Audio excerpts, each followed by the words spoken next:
যে কাপোৰযোৰ এইযোৰ আকৌ ভণ্টিৰ ডিমাণ্ড আছিল যে মিচিং ষ্টাইলত কাপোৰ লাগে কিন্তু ইমান ৰং মিলাই কষ্ট কৰিলতো মিচিং ষ্টাইল কাপোৰ কিন্তু নবনিল দেই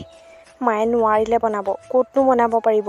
মিচিংসকলৰ ডিজাইন কেৱল তেওঁলোকেহে বনাব পাৰে নহয়নে বাৰু যি কি নহওক আপোনালোকক আজি দেখাব লগা কাপোৰ কেইযোৰ যে মোৰ মায়ে জীয়েকহঁতৰ কাৰণে তাহানিতে বোৱা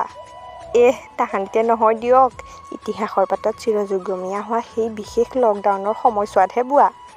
যি সময়ত ৰাইজে ঘৰতে আমুৱাই যোৱাকৈ শুই বহি আছিল সেই সময়ত আকৌ মোক মায়ে ধৰি বান্ধি নি তাঁতত ফুল তুলিবলৈ শিকালে জানেনে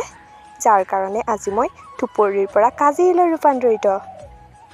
মই নিজকে অলপ বেছিয়ে শলাগিলোঁ দিয়ক কাজি নহয় দেই ৰাইজ ধেমালিহে কৰিলোঁ পাই কাজিৰ 20% গুণো মোৰ গাত নাই জানেনে কাপোৰ কেইযোৰ যে মায়ে খুব কষ্টৰে বোৱা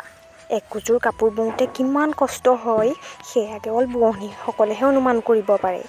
কিন্তু যাৰ কামৰ প্ৰতি আগ্ৰহ থাকে তেওঁ যিমান কষ্ট হ'লেও কিন্তু সেই কামটো কৰিবই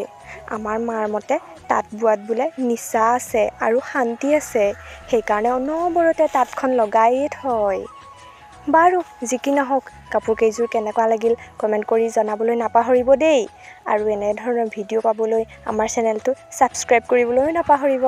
আজিলৈ আহিছোঁ দেই